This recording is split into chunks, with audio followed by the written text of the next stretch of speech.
Bonjour, aujourd'hui, je viens rendre un petit hommage. Comme par hasard, je suis tombée sur cette photo ci-dessous ou ci-dessus qui m'a incité à commenter d'abord sur la page Facebook de Masiala Kinkela où figure initialement cette photo, ensuite sur la mienne. Il s'agit de la photo de notre papa, Albert Z. Moniango, né le 31 août 1933 à Mbandaka, à l'Équateur, une des régions de la République démocratique du Congo, RDC, et décédé à Kinshasa le 10 mars 2009. En effet, il était un des 14 compagnons de la Révolution du 24 novembre 1965. Il était général de brigade de la force armée zaïroise FAZ et il était général de l'armée de l'Éternel. Il était un homme pieux qui, depuis mon enfance, je le voyais s'élever tous les jours à 5 heures du matin pour prier et cette attitude jusqu'au jour où il a rendu l'âme à son Créateur le 10 mars 2009. Il avait reçu de Dieu le privilège de voir apparaître la Sainte Vierge Marie à 2 reprises et la dernière fois fut en 1997 pendant qu'il était assis au bord du lit en train de prier. À la veillée mortuaire de notre papa et pendant que son corps était encore exposé à la maison, les serviteurs de Dieu, parmi lesquels se trouvait un de ses petits-fils, qui est prêtre, disait qu'il voyait dans le ciel les anges de Dieu entourant notre papa. En Afrique comme en Europe, il aimait partager son temps avec les serviteurs de Dieu et quand il était en Afrique, il me demandait de ne pas oublier de transmettre ses salutations aux serviteurs de Dieu qu'il nommait.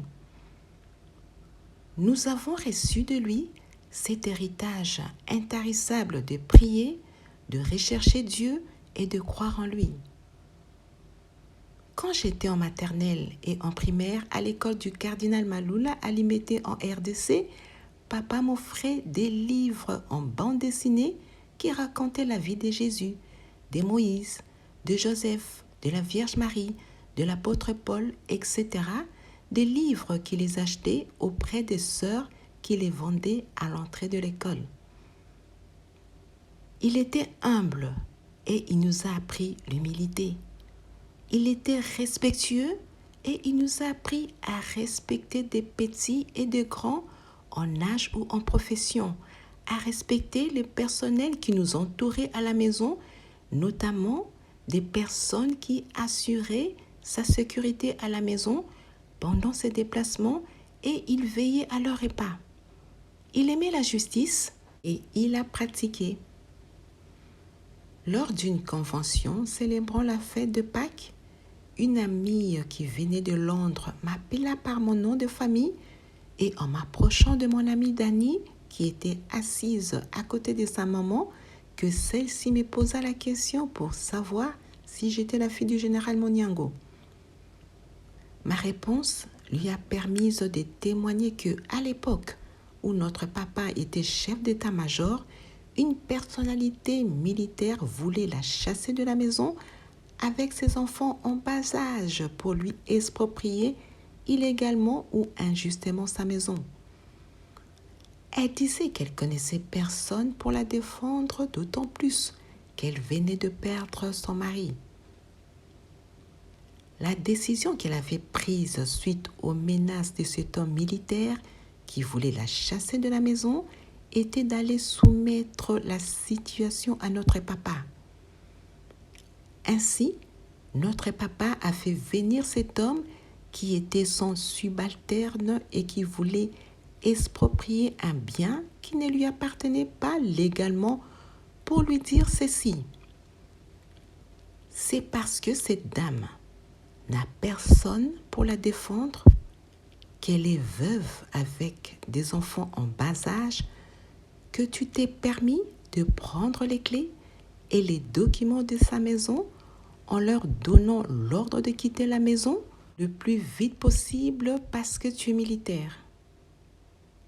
De ces faits, je vais rendre justice à cette dame et c'est la raison pour laquelle je t'oblige de lui rendre les clés et les documents de sa maison.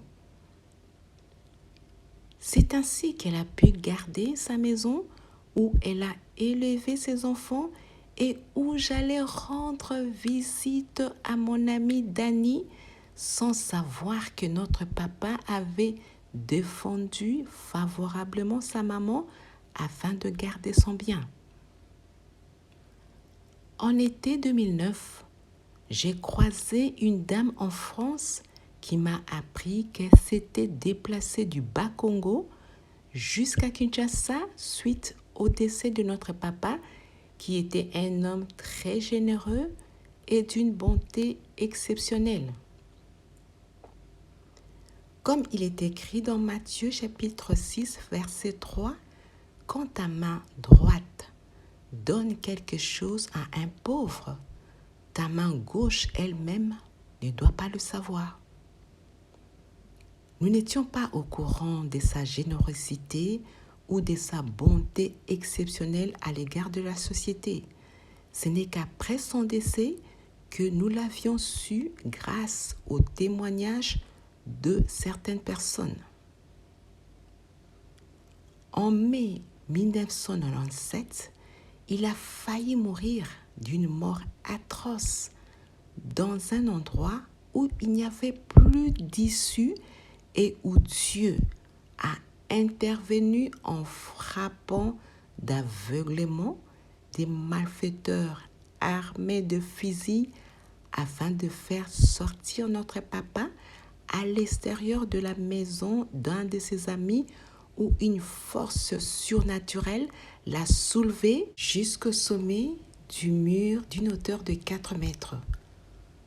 La question que vous allez vous poser, pourquoi cette force naturelle l'a soulevé jusqu'au sommet du mur et pas jusqu'au sol de l'autre côté de la clôture? C'est pour que le témoignage soit parfait et soit rendu par notre papa en disant qu'effectivement, Dieu les avait frappés d'aveuglement et a ouvert leurs yeux après son passage devant eux. Comme disait notre papa, en tant qu'homme et en tant que militaire, il allait grimper sur le mur, mais une force surnaturelle l'a soulevé jusqu'au sommet du mur où il entendait des hommes lui dire de sauter, qu'ils avaient mis leur dos côte à côte pour amortir le choc.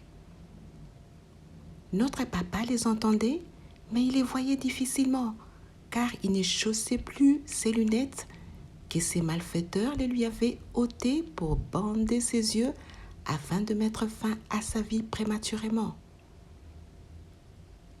C'était au moment où il s'apprêtait à sauter que ces malfaiteurs armés de fusils l'ont aperçu et ils ont commencé à tirer en direction de notre papa en s'interrogeant mutuellement en lingala. Akomi kuna na likolo ya mio ndenge nini santomo na yetango aleki biso awa. Ou comment est-il arrivé au sommet du mur sans qu'on puisse le voir passer devant nous?